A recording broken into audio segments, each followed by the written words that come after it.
जी बिस्मिल्लाहिर्रहमानिर्रहीम। अच्छा, हमने ना ये इमेजेस डाउनलोड करके रख लिए हैं यहाँ पे, ये 6 के 6 इमेजेस, ठीक है। इनको हम कॉपी कर लेते हैं। Control this this this and this, इसको कॉपी किया। इनके नाम देख ले, मैंने एक तरतीब से रखे हैं, ठीक है, नज़र आ रहे हैं।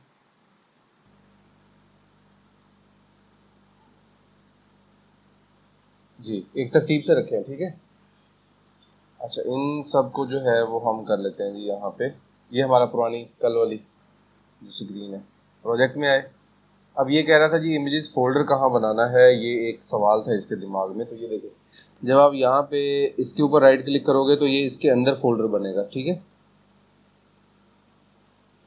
लेकिन मुझे बनाना है बाहर, तो मुझे इसके ऊपर क्लिक करना होगा, ठीक है।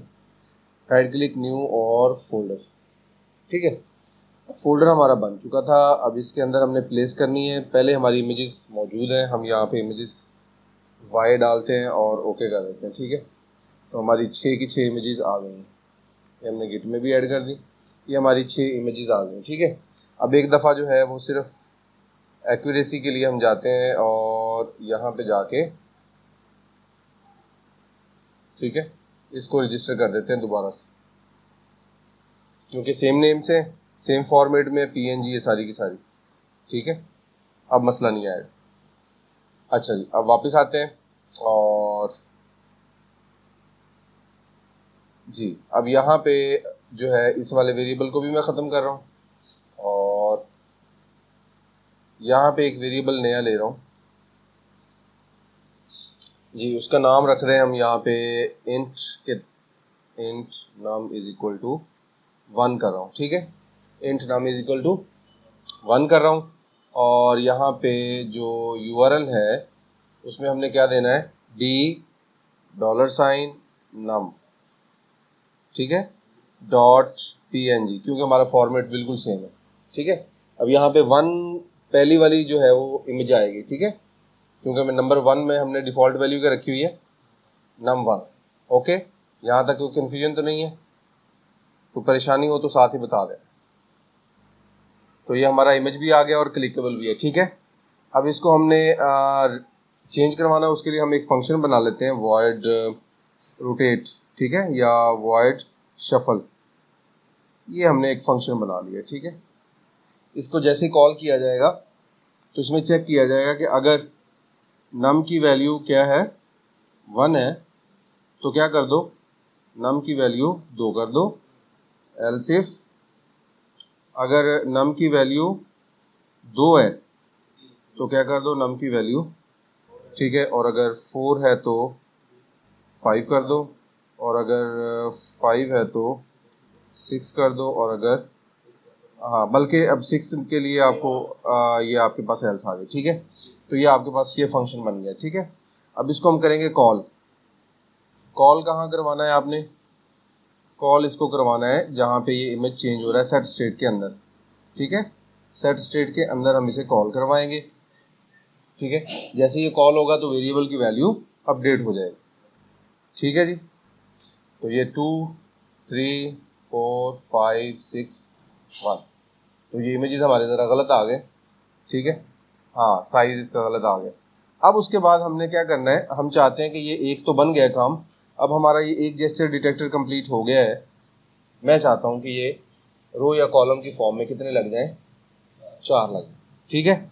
ज़्यादा लगाने मैंने, तो अब मुझे ज़्यादा लगाना है तो सेंटर में लगाया हुआ है मैंने। सेंटर में जो है ये सेंटर तो ज़रूरत नहीं पड़ेगी हमें, क्योंकि हम इसके लिए यूज़ करेंगे कॉलम, ठीक है। पहले तो मैं ये सेंटर को रिमूव कर रहा हूँ।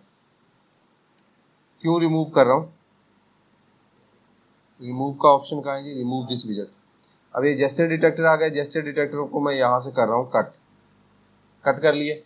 यहाँ पे अब लगाएंगे पहले कॉलम, और कॉलम के अंदर हम सेंटर में ला सकते हैं वैल्यू, ठीक है।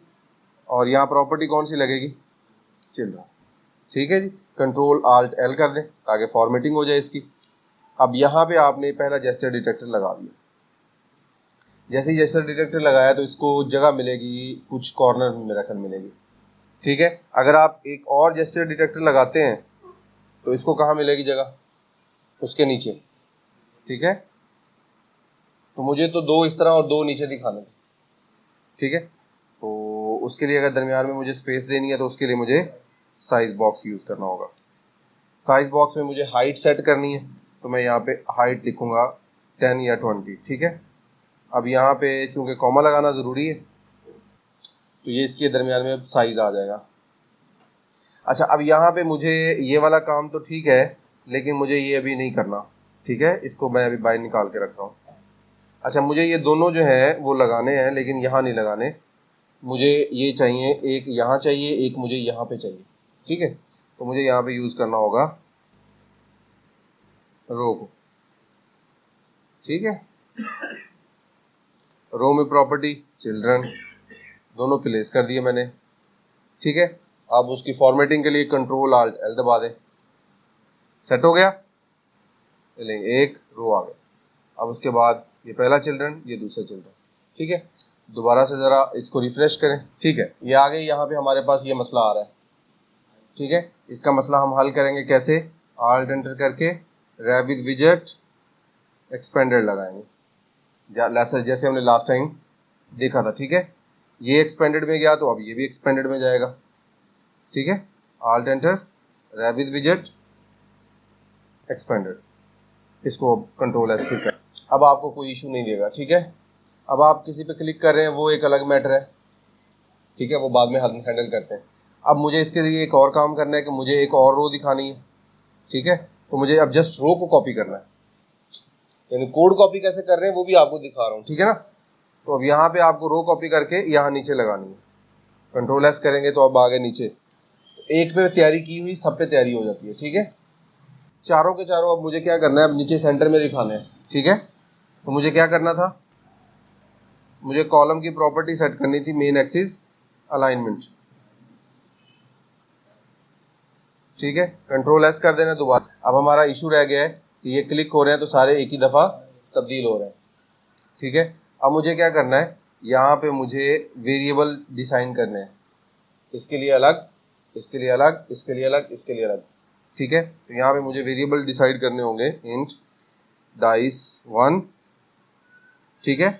अब इसके लिए मैं क्या कर सकता हूँ, इंट डाइस 2, इंट डाइस 3 और इंट डाइस 4, ठीक है। अब इसके लिए मुझे क्या करना है, यहाँ पे अगर मुझे खाली रखने हैं तो मुझे उसके लिए यहाँ पे क्वेश्चन मार्क लगाना है, ये नल सेफ्टी के लिए, ठीक है। अब ये डाइस 1 डाइस 2, अब ये फंक्शन हो गया एक, ठीक है। अब एक तरीका तो ये है कि आप अभी सिंपल रखते हैं, ठीक है, फंक्शन 4 बना लें। सबसे आसान तरीका क्या है, फंक्शन 4 बना लो, ठीक है। अब डाइस 1 के लिए है तो आप यहाँ पे डाइस 1 के लिए यहाँ पे नम 1 की जगह पे क्या यूज़ कर लेंगे, डाइस 1 यूज़ कर लेंगे, ठीक है। तो मैं यहाँ पे इज इक्वल टू 1 कर देता हूँ इसे, डाइस 1, ठीक है। अब जहाँ पे ये वेरिएबल इस्तेमाल हुआ है, कहाँ पे, फंक्शन के अंदर ही इस्तेमाल हुआ है ना, नहीं यहाँ नहीं हुआ, ये हुआ है जहाँ इमेज डिस्प्ले करवाया हमने, नम 1। अच्छा, एक काम और कर सकते हैं, वेरिएबल यही रहने दें, वेरिएबल। अब यहाँ पे लॉजिक है आपका, यहाँ पे पहले डिसाइड कर लें क्या। अब फिर एक तरीका हमारे पास ये है, अब इसको बेहतर आपने खुद करना है, ठीक है। मैं एक आसान सा फॉर्मूला दे देता हूँ, शफल 1 रख दिया हमने इसका नाम, ठीक है। शफल 1 में जो वेरिएबल है अब उसमें हम यहीं पे डिसाइड करेंगे, ठीक है। इफ यहाँ पे क्या करना होगा, int num is equal to 1, ठीक है। अब ये वेरिएबल हमें ख़त्म करना होगा, ये वेरिएबल हमें ग्लोबल नहीं रखना, हाँ। अब हमें यहाँ पे ग्लोबल नहीं रखना, यहाँ पे हम अगर ग्लोबल रख लें तो सिर्फ कोई और वेरिएबल या तो रखेंगे या फिर इसी को, ठीक है, करते हैं ऐसे, देखते क्या बनता है। इसको हम रख लेते हैं कि इसका क्या एरर होगा, शफल 1 एक हो गया वेरिएबल, इसी को कॉपी किया, फिर हमारे वो वाले फ़ायदेमंद नहीं रहे जो ऊपर हमने लगाए फंक्शन, ये वाले, इसकी फिर ज़रूरत नहीं है, ये फिर ज़रूरत ही नहीं है। अब यहाँ पे चूँकि हमने क्या यूज़ कर दिया, हाँ, यहाँ पे अब हम नम 1 कर देते हैं, ठीक है। यहाँ पे हमने नम 1 कर दिया सबके लिए, सबका वेरिएबल चेंज कर दिया, हाँ जी, एक साथ नहीं कर सकते, क्योंकि अगर हम कंट्रोल F करके करेंगे ना तो वो दूसरों को भी चेंज कर देगा, वो जहाँ जहाँ नम होगा वो रिप्लेस कर देगा। ठीक है, अब फिलहाल हमने 2 कर लिए डिवाइसेस। ठीक है जी, नीचे कहाँ है, हाँ ये है। लो फिलहाल हम 2 पे तजर्बा करके देख लेते हैं। ठीक है, अच्छा अब यहाँ पे आए इस फंक्शन रो में, इस एक्सपेंडेड में क्या लगा हुआ है जी, शफल 1 आएगा जी। ठीक है, अब जो दूसरा एक्सपेंडेड है उसमें क्या आना चाहिए, शफल 2।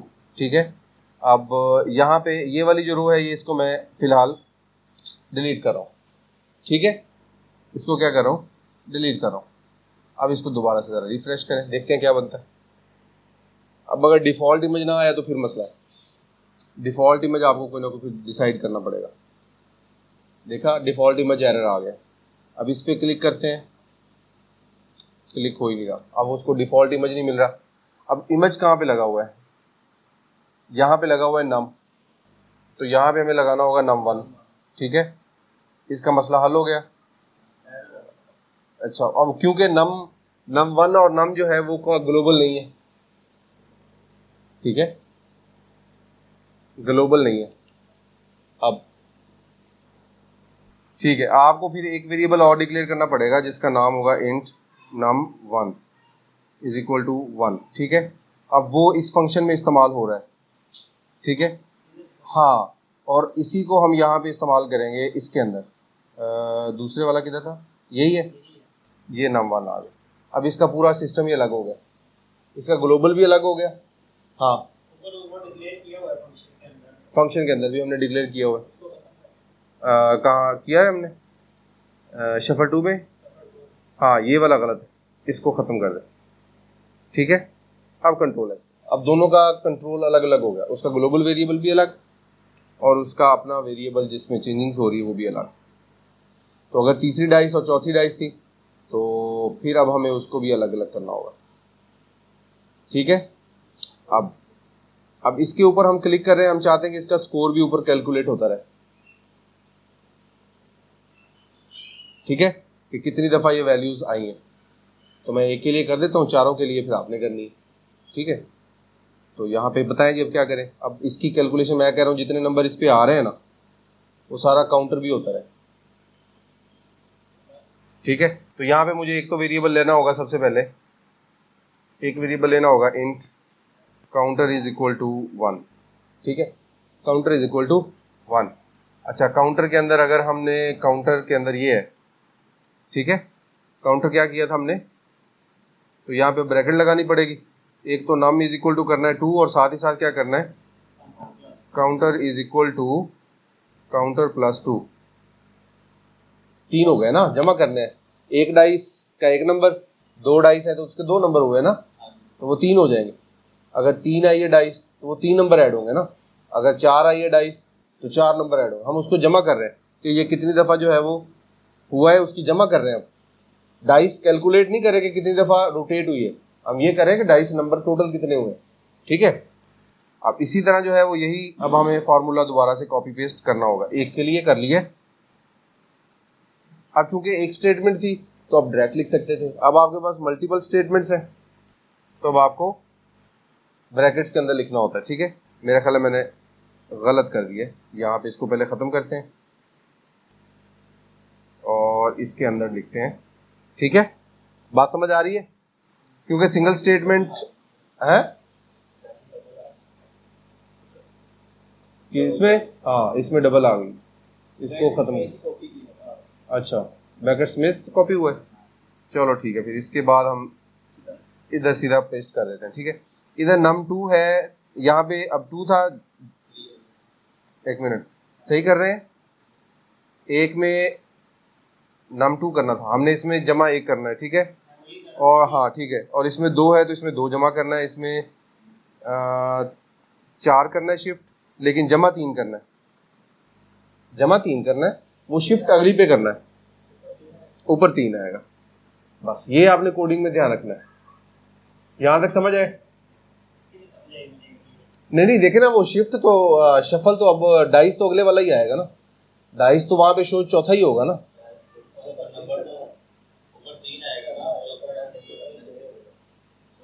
हाँ नहीं, इसमें लॉजिक खराब हो गया ना, इसमें वो उसकी बात भी ठीक है। उसमें ये कह रहे हैं कि जब हम हमारे पास नंबर 1 आएगा ना वहाँ पे, तो हमने वो 1 जमा कर लिया, ठीक है। अब डाइस चली गई, क्लिक करने पे वो आगे दूसरी डाइस पे जाएगा, ठीक है ना। हाँ तो फिर ठीक है, फिर काउंटर चूंकि हमने इसीलिए पहले 1 रखा हुआ है कि पहले वाला उसमें वही रहे, तो फिर यहाँ पे हमें सही लिखा था, फिर 2 ही आना चाहिए, यहाँ पे फिर 2 ही आना चाहिए, क्योंकि अगला डाइस 2 आ जाएगा। जब 2 पे क्लिक करेंगे तो वो 3 आ जाएगा, 3 ऐड होना चाहिए फिर, ठीक है, सही है। और जब 3 आया है, 2 आया है, तो कितना ऐड होना चाहिए, हाँ जितना नंबर यहाँ पे डाइस है उतना ही डिस्प्ले करवाएं, उतना ही उसमें ऐड करवाएं, ठीक है। अच्छा उसके बाद 3 है, 4 आया है तो 4 ही ऐड करवाएं। इसके बाद यहाँ पे आएगा 5 और 5 ही ऐड होगा, ठीक है। और यहाँ पे है 6 तो यहाँ पे ऐड होगा, इधर 6 जाएगा और इधर भी 6 ही ऐड होगा। अब यहाँ पे फिर 1 आएगा और ऐड कितना होगा, ऐड भी 1 ही होगा, ठीक है। अब ये एक फॉर्मूला हमने लगाया है सिर्फ एक कोड के लिए, एक शफल के लिए, ठीक है। अब इसको कंट्रोल आल्ट एल कर दें ताकि फॉर्मेटिंग हो जाए, ये इसकी फॉर्मेटिंग होगी, ठीक है। ये शफल 1 हमारा कंप्लीट हो गया। अभी हमने इसको डिस्प्ले नहीं किया, अभी ये कहीं भी नहीं आएगा, जब आप इसको रीरन करेंगे ये कहीं डिस्प्ले नहीं होगा। अभी ये जैसे क्लिक करेंगे कुछ भी नहीं हो रहा, मैं चाह रहा हूं कि इसका सम यहाँ पे आता जाए, है। टर्मिनल में भी कुछ नहीं होगा क्योंकि हमने प्रिंट ही नहीं करवाया, ना हमने प्रिंट करवाया है ना हमने शो करवाया। अब उसके लिए मुझे एक रो ऐड करनी पड़ेगी, जाना होगा रो से ऊपर, ये एक रो है, इसके ऊपर एक रो ऐड करनी पड़ेगी, ठीक है। अब उस रो में क्या ऐड करना है, देख लें क्या ऐड करना है। मुझे तो लगता है कि हम टेक्स्ट ऐड कर दें, टेक्स्ट ऐड कर दें। अब टेक्स्ट में जो वेरिएबल है वो हमारे पास वेरिएबल की वैल्यू है हमारे पास इंटीजर में, अब उसे किस में कन्वर्ट करना है, पास करना पड़ेगा, ठीक है। तो यहाँ पे हमें क्या करना होगा, पहले उसे पास करना पड़ेगा। तो यहाँ पे हम क्या करते हैं, जैसे ही शफल खत्म हो जाएगा तो काउंटर को हम यहीं पे कर ले पास, बेहतर है, या तो हर एक के बाद पार्स हो फिर, ठीक है। यहाँ पे हर एक के अंदर पार्स करने से बेहतर है कि जब हम वहां पे लेके जाए तो वहां पार्स कर दें, ठीक है। तो यहाँ पे हमारे पास वेरिएबल है काउंटर, ग्लोबल है, इस्तेमाल में आ जाएगा, ठीक है। काउंटर को ले आए उधर, अब काउंटर मैंने डायरेक्ट लगा दिया, वो तो एरर दे रहा है क्योंकि यहाँ तो स्ट्रिंग आनी है, डॉट टू स्ट्रिंग में आप इसे कन्वर्ट कर, ठीक है। उसे टू स्ट्रिंग में हमने, क्योंकि इंटीजर का वेरिएबल था तो हमने इसे क्या किया, टू स्ट्रिंग में कन्वर्ट कर दिया। अब इसको ज़रा देखें क्या देता है हमारे पास, पहले वैल्यू इसकी 1 आनी चाहिए क्योंकि हमने इसमें डिफ़ॉल्ट वैल्यू काउंटर में 1 रखी है, तो ये 1 आ गया इधर, ठीक है। अब इसके लिए हमें क्या करना होगा, दूसरा जो हमारे पास काम है वो है स्टाइल देना होगा। ओहो, टेक्स्ट स्टाइल। अब टेक्स्ट स्टाइल में हम सारी चीज़ें कवर करेंगे जब हमने उसके साइज और वो सारी चीज़ें करनी है, ठीक है। अब यहाँ पे हमने इसको फॉन्ट साइज करना है, फॉन्ट साइज में हम इसको रख देते हैं 40, ठीक है। पहले इसको सिर्फ रन करके देख लें कि ये क्या करता है, और एक इसको अलाइन भी करना है, ठीक है। पहले कर लें अलाइन, अलाइन की प्रॉपर्टी किधर है, अलाइन तो नहीं हो रहा यहाँ पे होता है। अब टेक्स्ट अलाइन करने के लिए आपको, ठीक है, अभी उसका टोटल आ रहा है, हाँ वो है, वो तो ऐड करता जाएगा ना। अब किसी जगह पे जाके आप इसको रीसेट करना चाहते हैं कि जैसे 200 पे वैल्यू पहुंचे तो रीसेट हो जाए, तो क्या करेंगे, हाँ मैं चाहता हूँ कि जैसे ही 200 पे वैल्यू जाए इसकी तो रीसेट हो जाए, हाँ वेरी गुड। अब कहाँ जाएंगे, हम उसी फंक्शन में जाएंगे, ठीक है ना। यानी आप अपनी मर्जी से उसमें चेक एंड बैलेंस लगा सकें, यही कोडिंग है, यही वो स्टाइल है, इसके जरिए हमने कंट्रोल करना है। इंटरफेस हमें इधर प्रोवाइड किया जा रहा है, कोडिंग हमें इधर प्रोवाइड की जा रही है। जैसे जैसे आपको रिस्ट्रिक्शंस का पता लगता जाएगा वैसे वैसे आप इसको अपडेट करते जाएंगे। अब यहाँ पे हमारे पास फंक्शन ये है, इसके अंदर हमने सारी चेंजेस करनी है। लाइक वो कहता है जी काउंटर को यहाँ एंड पे चेक कर ले, इफ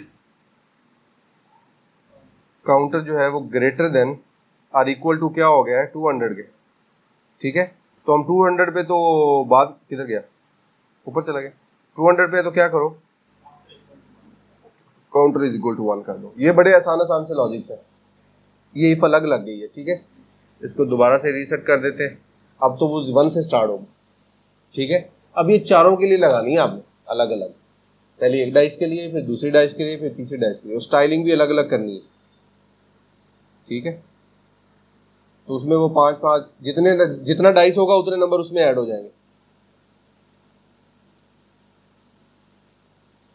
देखते हैं 200 पे जाके क्या करता है। रीसेट हो गया, ठीक है। तो हमारा लॉजिक यहाँ तक ठीक है। अब आपने इसके लिए भी करना है, 2 नीचे डाइस लगाने, ताकि चारों प्लेयर अगर खेल सके तो उसके स्कोर काउंट हो सके। ना भी अगर स्कोर काउंट करना हो तो अगर नंबर ही दिखाना है तो ऊपर नंबर दिखा सके। एनिमेशन भी डाल सकते हैं इसमें एनिमेशंस भी डाल सकते हैं। एक डाइस जो लगा हुआ है इसके ऊपर एनिमेशन डालनी है। हाँ जी, अलाइनमेंट के लिए हमें जाना पड़ेगा कि टेक्स्ट अलाइन कैसे करते हैं, चैट जीपीटी के पास। हाउ टू अलाइन टेक्स्ट, अच्छा वो हमारे पास है भी रो, ये भी ध्यान रखना है, ठीक है। अब उसको सेंटर में लेके आना है तो फिर आपको क्या करना होगा। हम ये देखें, हम इसको भी तो कर रहे हैं, तो हम तो रो को यूज कर रहे हैं। पहले हमारा ये है, हाँ उसको रैप भी कर सकते हैं। और दूसरे नंबर पे हम रो के अंदर आकर वैसे भी इसे क्रॉस एक्सिस अलाइनमेंट में मेरे ख्याल कर सकते हैं। हाँ क्रॉस एक्सिस अलाइनमेंट नहीं, मेन एक्सिस है मेरा ख्याल, इसकी ये भूल जाती है, इसको ध्यान रखिएगा। मेन एक्सिस अलाइनमेंट सेंटर, ठीक है। अब वो हो सकता है कि दरमियान में आ जाए, ठीक है, बिल्कुल दरमियान में आया ना। अगर हम चूंकि हमने एक रो और लगानी है, अभी रो के अंदर एक टेक्स्ट और लगाना है, ठीक है। तो जब एक टेक्स्ट और लगाना है तो हो सकता है कि अब सेट हो जाएगा, या दोनों ही सेंटर के अंदर फिर दिखाएगा। अब इसमें स्पेस इवन भी दे सकते हो आप, ठीक है। यहाँ पे है सेंटर में रख के इसको स्पेस अराउंड या स्पेस बिटवीन, स्पेस इवनली भी कर सकते हैं। यहां तक आपको समझ आ गई बात। अब इसके अंदर 2 डाइसेस नीचे लगानी, उनको अलग अलग है। ये अभी वैसे इसकी कैलकुलेशन नहीं कर रहा, ये इसकी कैलकुलेशन कर रहा है, ठीक है। हमने इसकी कैलकुलेशन करनी है अलग, ठीक है, ध्यान से। ये कोड मैं आपको दे रहा हूं।